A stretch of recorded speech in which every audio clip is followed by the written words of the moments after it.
Boa noite a todos e a todas. Estamos aqui mais uma vez com essa garota maravilhosa aí que nos acompanha nesse processo de parceria. E passo a Elza para fazer as primeiras considerações, depois eu retorno para fazer a leitura e ela fará a prece inicial e dará continuidade à sua fala. Boa noite, Elzinha. Olá, boa noite. Que alegria muito grande estar mais uma vez aqui nessa doutrinária virtual do nosso querido Prozebem, que nos fez amigos, não é, Swami? Com Foi onde certeza. nós nosso primeiro encontro em seminários foi no Prozebem, e antes da gente começar aqui essa doutrinária, nós conversávamos exatamente sobre isso, sobre a sintonia que existe. A gente nunca combina, gente, sobre o que a gente vai falar, né? A gente sabe o tema, né? E a partir daí cada um começa a fazer a sua programação e no final a gente junta, dá tudo certo. Então é uma parceria realmente muito profícua que eu tenho certeza que é abençoada pela espiritualidade maior nessa casa de luz, nessa casa de amor, com tantos amigos queridos que nós temos. Então vamos lá. Vamos fazer a nossa prece inicial, rogando ao Divino Mestre Jesus que esteja conosco nesse instante, nos intuindo, nos dando proteção, auxiliando a todos os corações que estão conosco, sintonizados nesse momento. Fica conosco, Senhor, nessa noite para todo sempre, que assim seja. É com você, querido, para você fazer a nossa leitura. Vamos lá.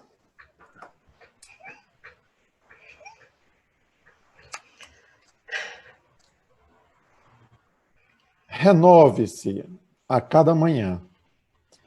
Sinta que os dias são feitos para você, que a vida está a seu favor e que grandes alegrias lhe estão reservadas.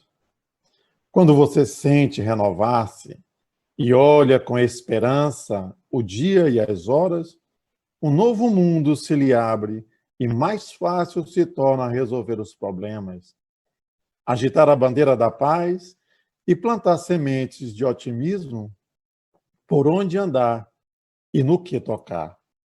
Respire profundamente e considere-se renovado, fortificado, saudável e, portanto, para as ações positivas que o dia requer.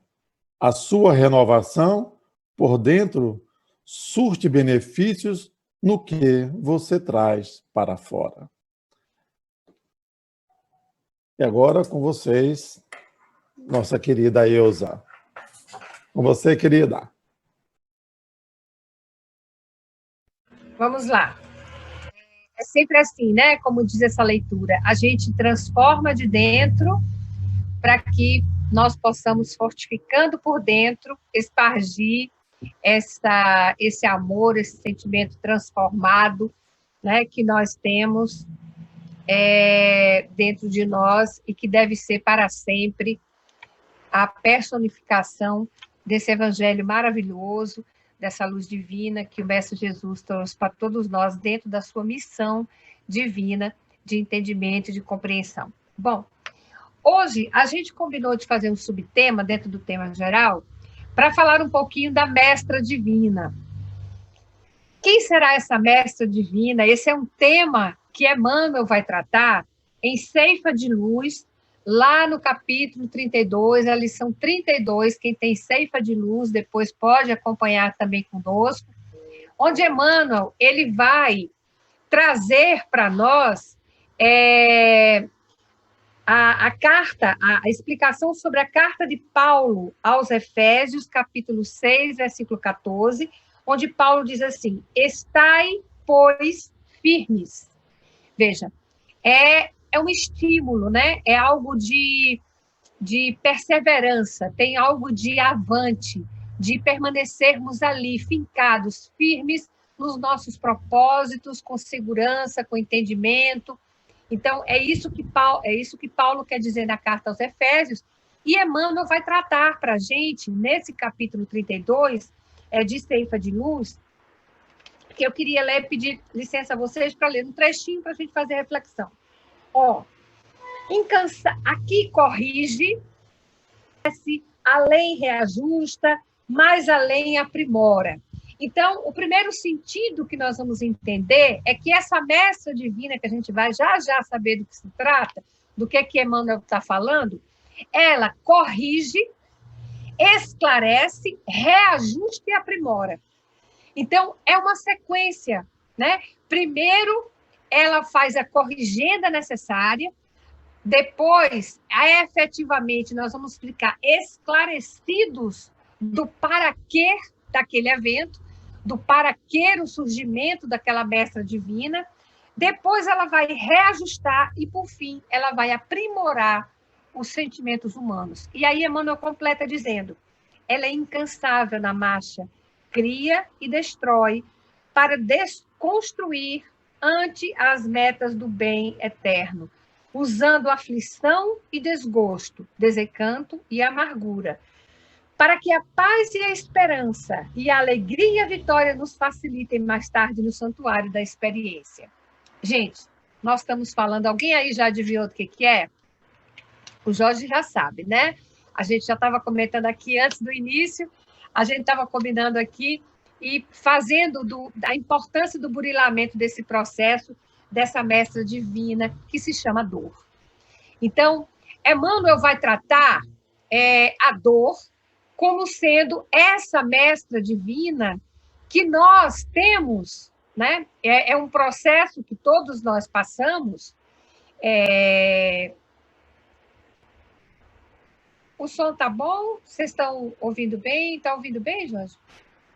Aqui acabou diminuindo um pouquinho aqui, daqui a pouco eu ajusto. Bom, é esse processo, né, que a gente começa a vivenciar, a experienciar, e que passamos, e todos nós vamos passar por essa sensação, todos nós vamos ser aprimorados por essa mestra divina. Bom, saindo de Ceifa de Luz, eu queria trazer para vocês a lição 4 do livro Jesus no Lar, onde Neio Lúcio ele vai trazer para nós a interpretação de uma lição de Jesus lá na casinha de Simão Pedro, onde Jesus ali diz as mais lindas lições do Evangelho. Essa semana, gente, eu estava assistindo uma palestra do Aloysio Elias, onde ele explicava, e eu achei tão bonito isso, que eu queria até dividir isso com vocês aqui, fazendo um parêntese. Eu sempre tive muita curiosidade como é que a espiritualidade, esses espíritos luminosos, trazem para nós essas particularidades. Por exemplo, o making-off do Evangelho. Quem vai lá ver Boa Nova é um making-off do Evangelho, né? Quem vai lá em Jesus no Lar são sentimentos ali postos. Então, quando a gente vai observar o Neio Lúcio, Humberto de Campos, né, eles vão no pensamento ali do discípulo, ele vai na fala do mestre, mas aí a gente se pergunta como que ele consegue fazer isso se eles não estavam lá, né? Se eles não estavam lá. Então, a gente começa a perceber, e aí a gente vai lá para o estudo do fluido cósmico universal, né, que todos os atos da nossa vida, vejam, o fluido cósmico universal está lá na Gênese, que é, na verdade, o pensamento de Deus, né? É o centro nervoso no qual nós estamos mergulhados. Então, nós estamos mergulhados nesse amor, nós estamos em Deus. Então, o nosso pensamento e o pensamento de Deus estão ali, mergulhados nesse fluido. Então, todos os atos e pensamentos e palavras e ações da nossa vida comum ficam registrados no fluido cósmico universal. E você pode acessar aquilo ali. Então, é como se fosse, Jorge, um grande papel, uma folha em branco, onde nós vamos escrevendo cada uma a sua história. Então, esses personagens, né, eles são pensados pela espiritualidade e ali tem toda a história. Não é mais ou menos isso que a gente compreende como filme da nossa vida, que é passado de forma veloz com os atos mais importantes, que para aquele momento, para nós, é interessante quando a gente desencarna, né? Ou melhor, quando a gente morre, né? Porque nem sempre quando a gente morre, a gente desencarna. Tem muita gente aí que morre e não desencarna, gente. Continua achando que está vivo, vivo está, né?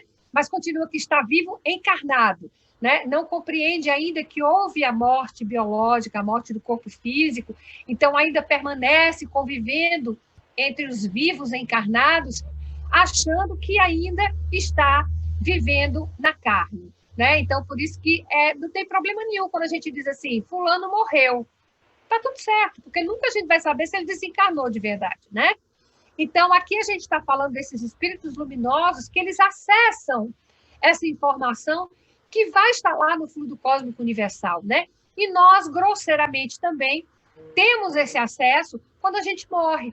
Quando a gente desencarna, a gente começa a passar aquele filminho da nossa vida ali, questões de frações de segundos, e a gente logo, logo vai internalizando aquilo para o entendimento, dentro daquilo que for possível, e que não fuja a nossa realidade para o processo transformador.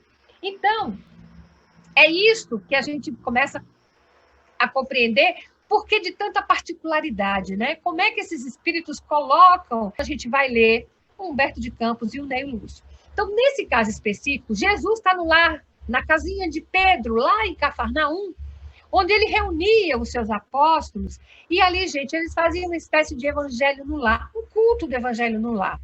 E é bonito, porque nessas passagens, vocês vão observar isso, normalmente, né, há um questionamento de alguém, vários discípulos vão falando, um vai falando, outro dá a sua opinião, e no final, Jesus arremata. Sempre a lição do mestre é a lição derradeira, é aquela onde ele dá o arremate final. Aqui, especificamente, eles estão tratando dessa mestra divina, né? Eles estão tratando desse processo. E aí, olha o que Jesus, olha como é que Jesus compara. Primeiro ele diz assim, ó, que é muito difícil vencer os aflitivos cuidados da vida humana. Não é fácil, gente. E aí ele coloca, nem sempre é possível trazer o coração puro e limpo. Então, vejam que Jesus está facilitando para nós até esse processo de entendimento. Há uma outra passagem onde ele vai perguntar a Sara, casada, acho que o nome do esposo era Benjamim, que cuidava de cabras, e eles vendiam leite. E aí ela pergunta a Jesus assim, Senhor, eu queria tanto instalar esse reino de Deus em meu coração, esse reino de amor, né? Esse reino de equilíbrio, de paz profunda, onde nada me abalasse.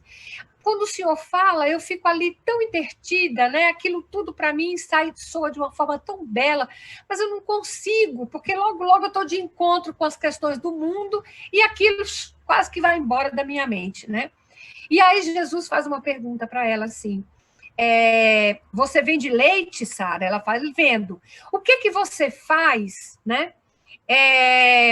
Para manter o leite puro, quando você vende o leite, quando você tira do recipiente, como é que você faz? Ela, Senhor, eu lavo bastante o recipiente, tenho que lavar bastante para tirar todo o resíduo, para que o leite novo, quando seja transportado, ele não entre em contato com o leite antigo e não estrague, não azede, né?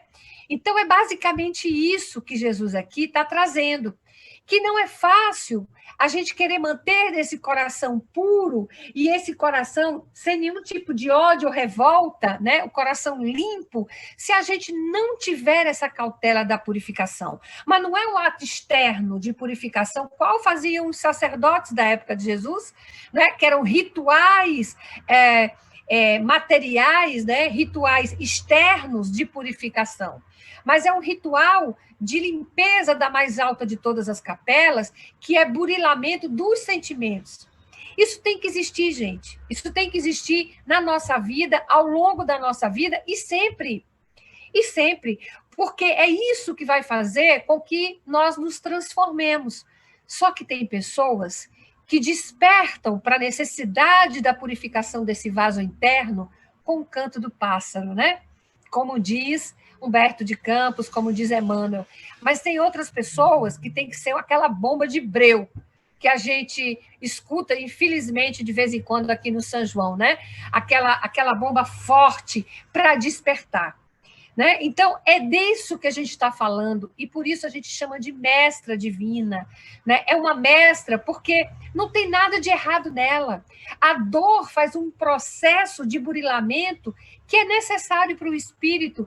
Gente, quantas pessoas no nosso país e no mundo, com a dor de um processo pandêmico, desencarnaram saudáveis, espiritualmente falando. Quantas pessoas necessitaram dos últimos minutos ou de um processo doloroso de internação para despertar para a necessidade de uma vida nova, de uma segunda chance. Eu tenho escutado tanto isso, tantos depoimentos, Suami, de amigos e de pessoas que chegam e dizem assim: Deus me deu uma segunda chance e eu não vou desperdiçar. Né? Então, precisava desse despertamento. Infelizmente, não deu no plano A, mas entrou no plano B e conseguiu esse propósito de vida. Então, Jesus começa a comparar, né, a ideia do reino divino, dessa transformação e dessa construção sem a mestra divina. Ele diz assim, que a ideia da construção desse reino de paz dentro de nós é igual uma semente minúscula de trigo. Quase imperceptível é lançada à terra. Então, veja, a terra são os nossos sentimentos, né? Então, aquela semente de trigo quase que imperceptível, quando ela é lançada à terra, suporta o peso e os detritos. Quando a gente bota uma semente que vai plantar, a gente vai compactar a terra. Então, aquilo pesa. A semente fica lá no escuro, sozinha, né? Então, mas, veja só, ela vai suportar o peso e os detritos dali da terra. Mas se germina, a pressão e as impurezas do solo não lhe paralisam a marcha. Então, se temos o esforço próprio de procurar o sol para germinarmos, ainda que estejamos misturados aos detritos e sob o peso profundo de grandes multidões de vícios que ainda transformamos dentro de nós, ainda assim, se vamos germinar, não há nada. A pressão e a impureza do solo não vai nos paralisar a marcha. Com isso, quer dizer que nós não devemos, dentro de um processo de transformação, alterarmos o nosso roteiro e passarmos a viver, por exemplo, apenas contemplando, né? Tem muita gente que pensa assim, não, eu agora estou no processo de transformação, me internalizando, e com isso eu vou viver de contemplação. Não é isso que quer Jesus. Não é isso que nos ensina o Mestre Jesus. Na oração do Pai Nosso, ele diz assim, Pai Nosso que estais nos céus, né? Pai Nosso que estais nos céus. Então, nós encontramos o amor de Jesus, ele vai estar em todo momento e em todas as criaturas, mas nós nos conectamos a ele no nosso modo céu.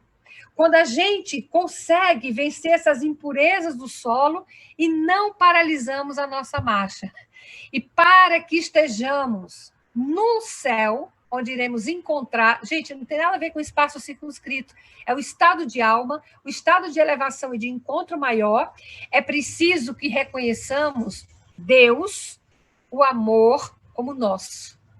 E para que eu reconheça o Deus Criador, o Deus Pai, como nosso, é preciso que eu reconheça no outro o meu irmão. Então, o exercício, eu só vou estar no modo céu quando eu estou em exercício pleno em favor do meu irmão, procurando burilar meus sentimentos em direção a esse sol. É essa semente que Jesus está dizendo. Atravessa o chão escuro, embora dele retire uma grande parte do próprio alimento. E o impulso de procurar a luz acima é dominante. Então, estamos, muitas vezes, misturados no detrito e dele vamos nos aproveitar, sim. Não há nada e ninguém que deixe de nos ensinar ou de que a missão possa nos alcançar no processo transformador. A todos Todos, absolutamente todos, as ações o Cristo aproveita. Eu lembrei agora daquela passagem que Jesus diz assim, vós sois o sal da terra, né? E para se nada mais prestar, né? Será lançado fora para ser pisado pelos homens. Aí a gente pensa assim, vixe, Jesus está sendo rígido? Tá nada, gente. Veja, o sal é algo que dá sabor, mas para dar sabor, ele precisa estar misturado com outro elemento. O sal sozinho, né? Então, o sal tem que estar, para tornar a sua característica de imperecível, de conservador, ele tem que estar misturado em algo para conservar. Ele tem que estar misturado em algo para dar sabor. Mas se ainda assim ele para nada mais prestar, ele ainda vai ter serventia. Né? Se ele não der mais sabor, ele ainda vai ter serventia, vai ser pisado pelos homens. Sabe o que Jesus quer dizer? Na época de Jesus, lá no templo de Jerusalém, o chão era muito escorregadio, chão de mármore, Swami. Então, aquele sal que não prestava para as oferendas maiores, era lançado no chão para que os sacerdotes pisassem e não escorregassem, né? Na época de neve, que eram poucas, mas tinha. Então, todos nós, com a missão minúscula que seja, ou que a gente ache que é minúscula, mas tem serventia para a formação desse reino de paz e desse reino de amor. E ele continua. Aqui é Jesus, viu, gente? Desde então, haja sol ou chuva, faça dia ou noite, trabalha sem cessar, no próprio crescimento e na ânsia de subir, frutifica para o bem de todos. Então, essa sementinha de trigo, né, que é a nossa missão, muitas vezes, ela não só vai frutificar e ninguém dá frutos para si próprio, ela não só vai frutificar para o meu processo de transformação, mas ela tem um objetivo. Ela vai também dar frutos para outros. Outros vão se aproveitar também, vão render, né, as suas atividades sobre os frutos que nós estamos produzindo.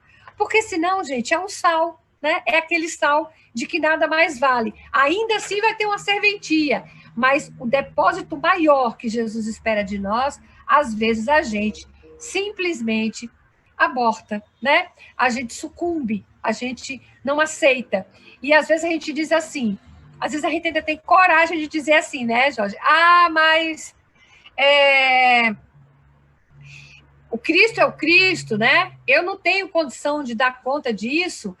A primeira lição que a gente aprende no Espiritismo é: se o trabalhador está pronto, o trabalho aparece.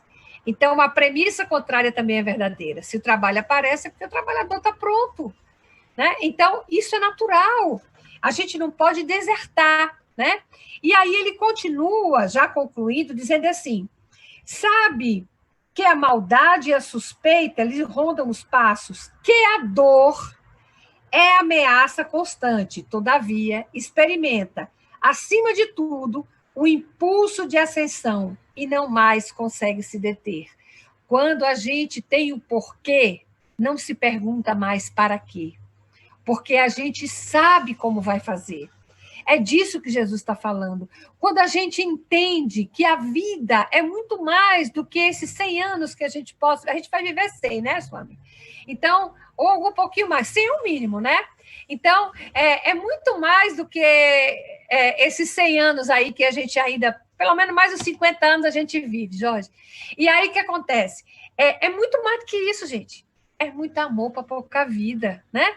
Então, a gente tem que começar a entender que nós somos filhos da eternidade. É disso que Jesus está falando. E aí ele diz assim, ó, que nós não encontramos mais seduções irresistíveis nas flores da jornada. Veja, nós vamos resistir a tudo isso. Nós vamos resistir, por exemplo, ao medo dentro de um processo pandêmico, né? Porque nós sabemos que enquanto filhos da eternidade, nós vamos passar por esses processos, né? E vai ter um momento que nós estamos fazendo a nossa parte em comunhão com o Espírito Divino, mas uma parte de condução é com Deus.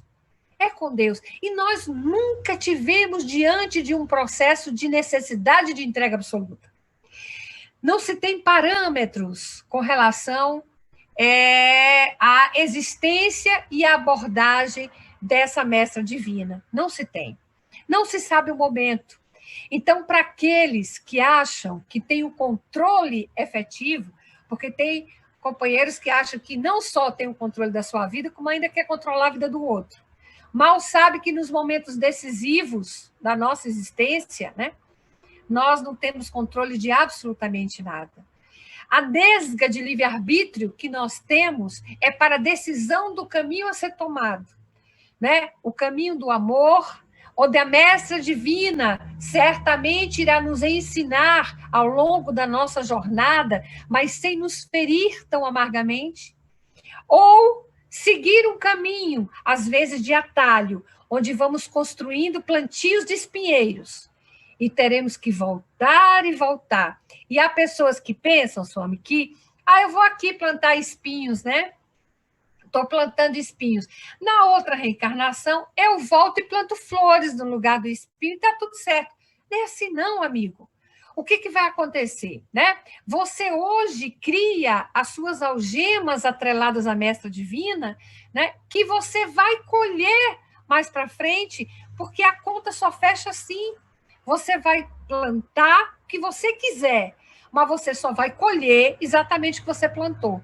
Então, no seu retorno, você não vai encontrar o terreno já arado somente para você plantar flores, não. O que você vai ter que fazer? Você vai ter que ir para o terreno que você plantou o espinho, cavucar a terra, aquele trabalho bem primário, retirar os espinhos, arar a terra novamente e, a partir dali, jogar a sementinha das flores, talvez para colher ainda em outra existência.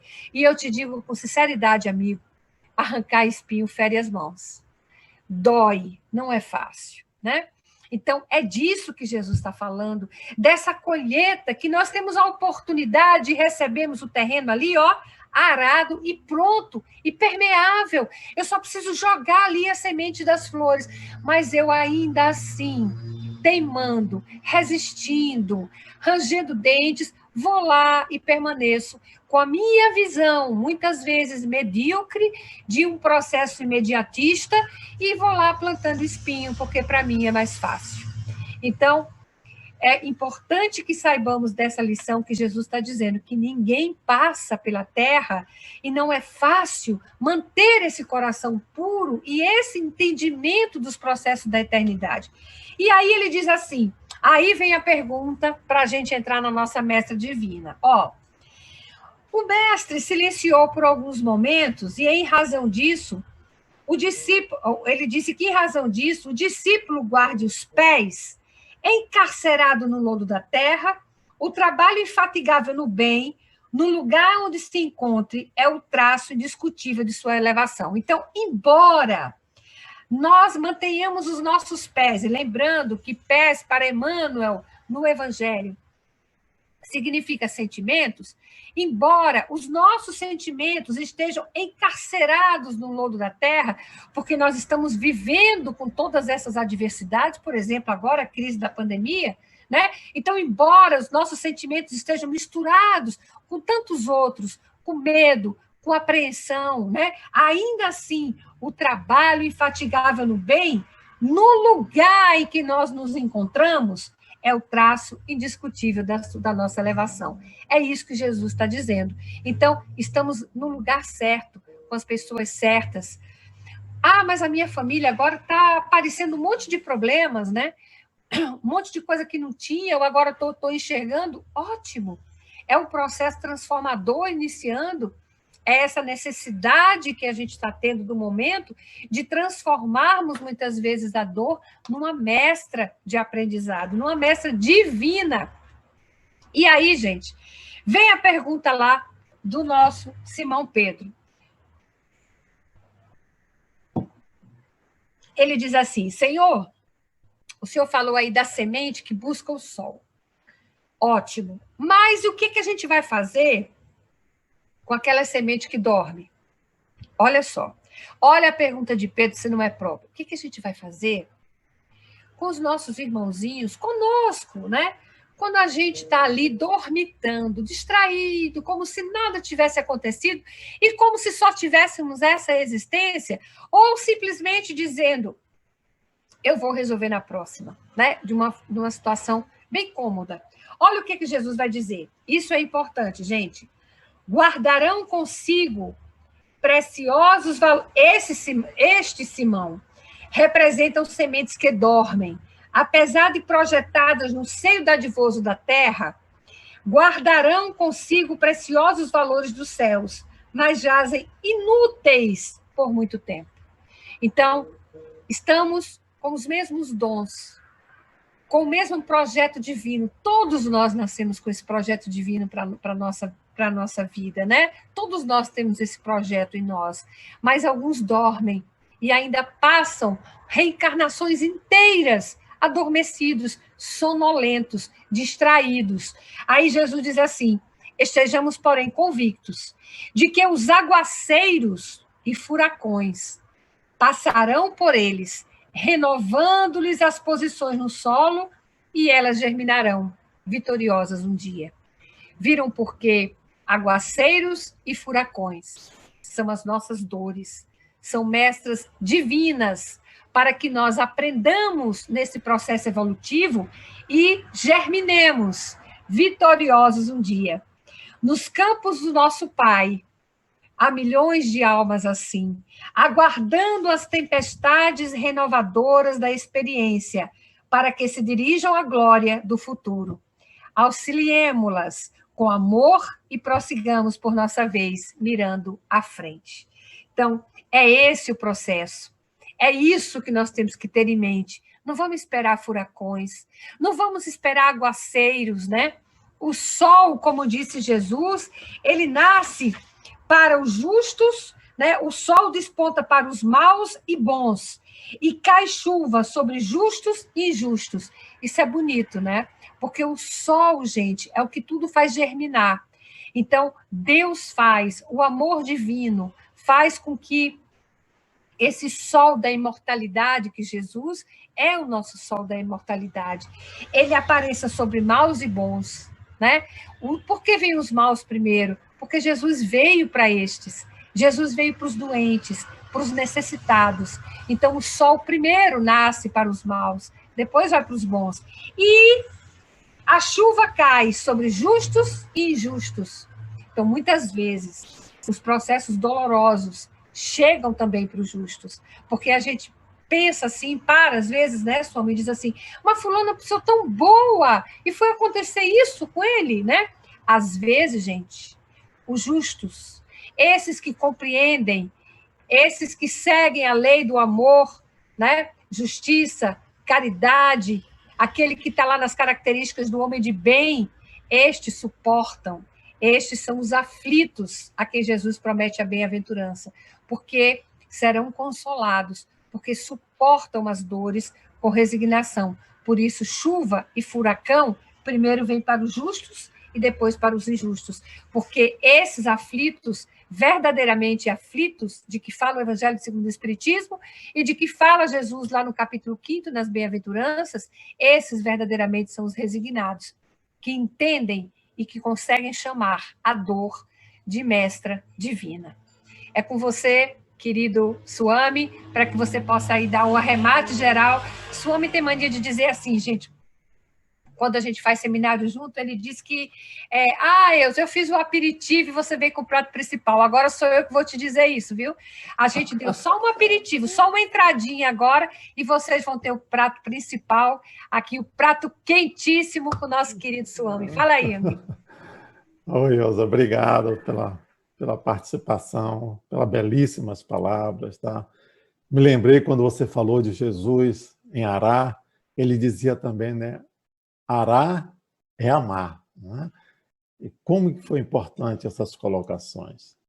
E nós vamos, eu estava imaginando aqui, e eu vi uma frase e algumas palavras de Hamed, Espírito, por intermédio de Francisco do Espírito Santo Neto. Ele diz assim no livro Um Modo de Entender uma Nova Forma de Viver. E aí ele traz primeiro uma colocação importante que eu gostaria de levar para vocês. Ele diz, perante a dor, e não vos conformeis com este mundo, mas transformai-vos, renovando a vossa mente, a fim de poderdes discernir qual é a vontade de Deus. E aí ele vai mais adiante e colocando para nós entendermos que as nossas dores, gente, podem ser analisadas como forma de aprendizado. Eva disse-nos isso. Ou cárcere de lamentações, elas surgem para que nós possamos perceber o que precisamos nos melhorar interiormente. Claro que as dificuldades, né, os conflitos, são materializações e atos íntimos de cada um de nós, mas que precisam também ser reavaliados. Portanto, gente, não tomemos a postura de vítimas perante as dores. Antes de tudo, nós teremos que buscar em nós mesmos as causas e as nossas próprias motivações. Ora, quem vive se justificando diante do sofrimento, realmente não quer renovar-se, quer ficar na lamentação. E quem se acomoda transformando as dificuldades em conflitos, fazendo da existência um verdadeiro tormento, talvez. Lembro-me que a falta de flexibilidade de cada um de nós seja uma causa primária de muitos de nossos desajustes. A vítima não quer ver a realidade diante dos seus olhos, os equívocos, os limites humanos. Simplesmente nós nos vestimos de um manto de infelicidade e culpa ao mundo que nos rodeia. Interessante, criaturas flexíveis e abertas utilizam de atitudes experimentais, jamais definitivas, gente. Fazem novas leituras deste mundo, reavaliando as nossas ideias, os nossos ideais, onde sempre surgem fatos novos e novos acontecimentos. Ou seja, é uma regra de ouro diante da dor. Jamais se mobiliza no tempo e nunca se fecha as cortinas da janela das nossas almas. Por isso, isso vai nos levar à vida, às ilusões vazias das nossas experiências. O amanhã existirá para sempre, para que não fiquemos presos no hoje, no agora. E não vos, ele diz assim, é uma frase que eu copiei, e não vos conformeis com este mundo, mas transformai-vos, renovando a vossa mente, a fim de poder discernir qual é a verdade e a vontade de Deus. Ou seja, a vontade de Deus nada nos apresenta que não seja de uma forma educativa e fecunda para o nosso crescimento e a nossa renovação interior. E precisamos examinar cuidadosamente as nossas aflições, porque nelas estão contidas avisos e lembretes sutis, muitas vezes até imperceptíveis, e que necessitarmos dessa harmonização dessas nossas existências. Eu me lembrei, Elza, nós temos um grupo de estudo e uma das participantes, muito chorosa, disse: Swami, eu gostaria de fazer um depoimento. Posso? Eu disse: claro, nós estamos aqui para aprendermos em conjunto. Ela disse assim: olha, eu não sabia que doía tanto uma dor. Eu disse: é redundante, né? Ela disse: por que eu estou dizendo isso? Porque eu tive o meu pai, que foi acometido do Covid-19, e eu era inimigo dele. E eu não tive a oportunidade de me dirigir a ele para pedir perdão, porque me encontrava diante da minha vaidade, entendendo que eu era a dona da verdade. E ela não conseguia falar, Elza. Ela vertia em lágrimas, dizendo que não conseguiu pedir perdão ao pai, e ele desencarnou, sem que ele pudesse ouvir dos seus lábios um pedido de perdão. E isso, quando ela falou, disse: mas nunca é tarde. Nós, espíritos, somos imortais. Ora por ele, pede perdão. Com certeza, se ele não tiver em condições ainda de ouvir, mas os espíritos bondosos estarão acomodando ele nesse momento difícil, mas ele também um dia escutará.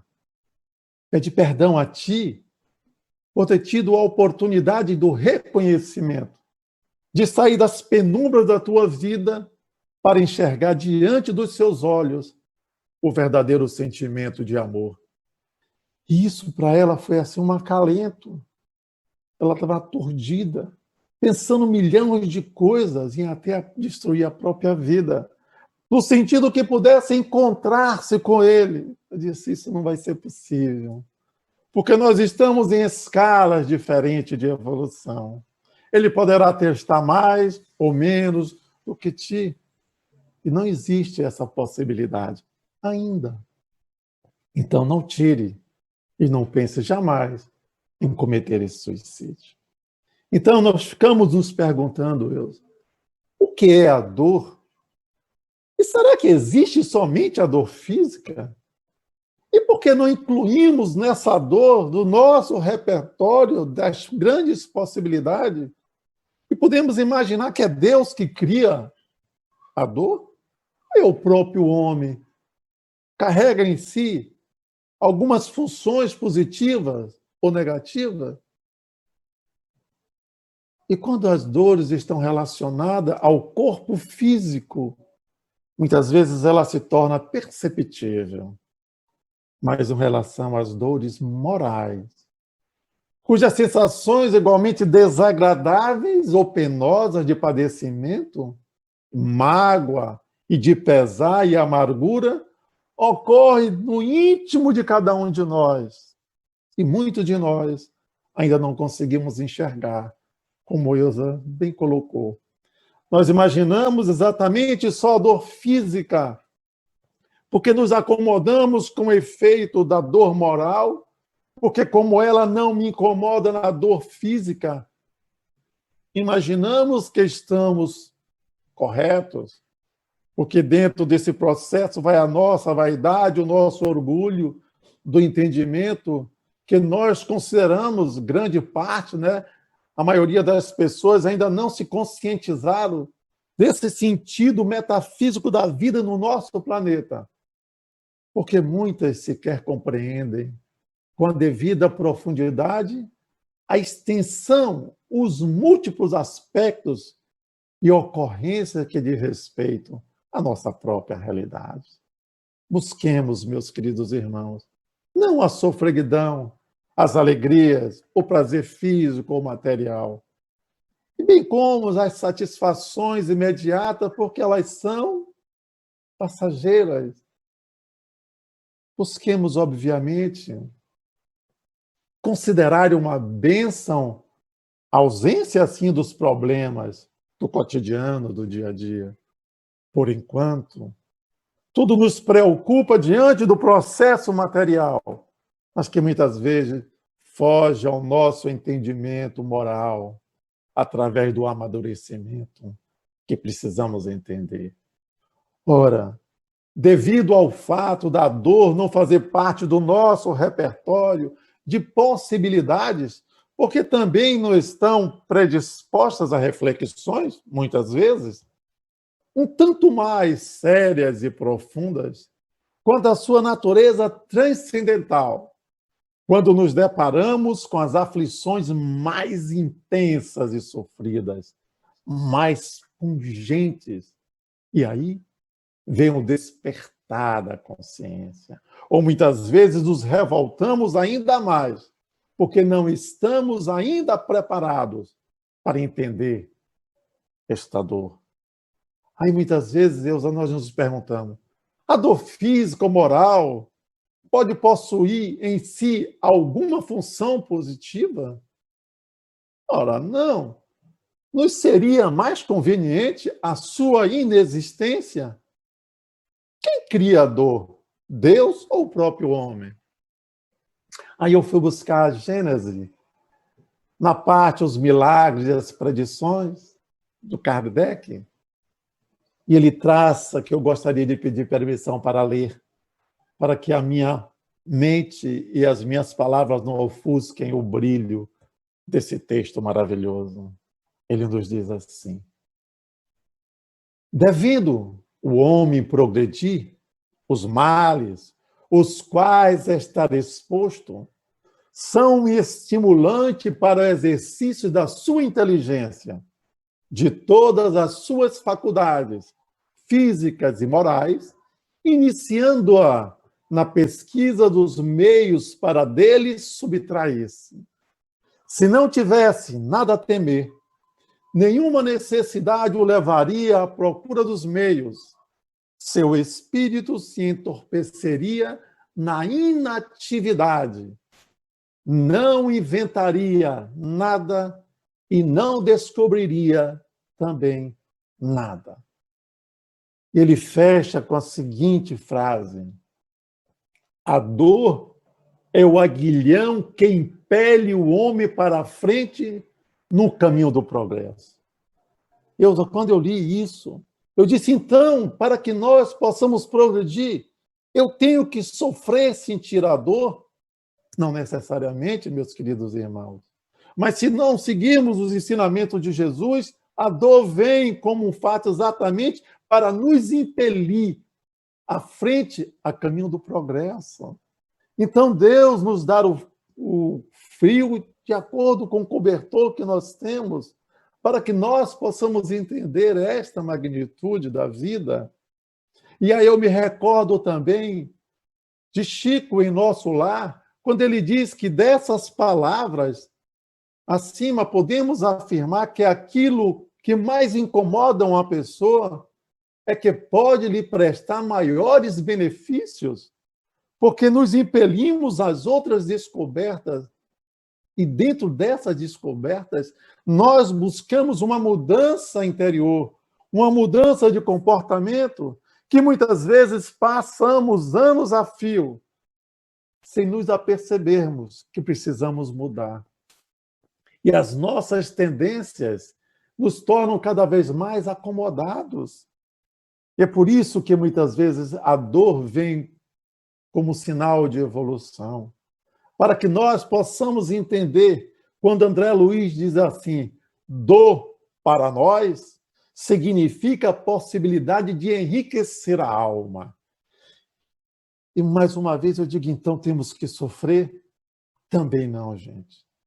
Me recordo de um palestrante chamado Roosevelt, quando nós estávamos lá no Congresso em Goiás, ele diz assim, olha, gente, se nós não atrapalharmos em nossa reencarnação, nós progrediremos. E aí ele calou-se, e a plateia toda ficou, quer dizer, se eu não atrapalhar, nós progrediremos. Aí eu parei assim, ele disse, mas você sabe o que é atrapalhar? Aí eu não, é ser egoísta, orgulhoso, prepotente, não perdoar, tá. Se você não tiver nenhuma dessas mazelas, você progride. Todos vocês aqui têm? Claro que nós temos. Então, por isso que nós sentimos a dor em nós. Por isso é que nós precisamos continuar no raciocínio lógico que Kardec nos trouxe dessas obras magníficas, para que tiremos um outro aspecto funcional da dor, mas os mais numerosos males são aqueles em que nós, homens, no sentido homens, mulheres, cria para si mesmo, pelos seus próprios vícios que nós desenvolvemos. Nós os trazemos de outras encarnações, poderemos até trazê-las, mas nós desenvolveremos se assim quisermos. Porque quando quisermos, não de uma forma orgulhosa ou de egoísmo, mas estabelecendo que Deus, em suas leis plenas de sabedoria, que tem como objetivo, se não o bem, o homem encontrar-se a si mesmo. Como Elza falou de Santo Agostinho, lembramos desta questão da 919, Qual o meio mais prático, eficaz do homem progredir e fugir das inclinações do mal? E a resposta é um sábio da antiguidade, o disse: conhece-te a ti mesmo. E eu vejo, meus queridos irmãos, nesse momento em que Deus nos impôs, não foi um convite para voltarmos ao nosso lar, é para que nós pudéssemos fazer uma reflexão, de nos conhecermos, de observar em nossos lares o que se passa, que nós não temos, muitas vezes, a observação positiva ou negativa. Nós não observamos as plantas que embelezam o nosso lar, as roupas que nós vestimos, os móveis, as cadeiras onde sentamos, até para nos abrigar na hora da alimentação, os cobertores que nos abrigam do frio. Nós não percebemos nada disso.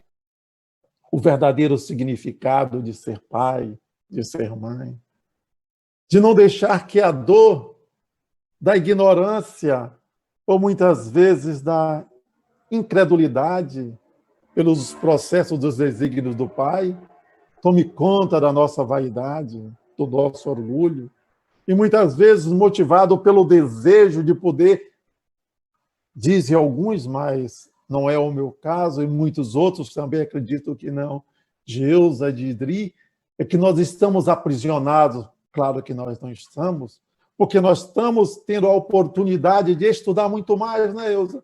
Nós estamos trabalhando muito mais do que se estivéssemos fisicamente, porque isso nos dá a oportunidade de sermos úteis, primeiro, para o nosso lar, para a nossa família, e para cada um de vocês que estão nos assistindo, de entender que nós não somos perfeitos, mas nós temos a oportunidade de poder nos despojarmos para poder sentir de cada um de vocês essas energias que envolvem-nos, as energias que os espíritos bondosos visitam-nos a todos os lares nesse momento, porque nós teremos certeza absoluta do nosso livre-arbítrio, mas isso também nós sofremos as consequências, porque depende das nossas escolhas, das nossas atitudes.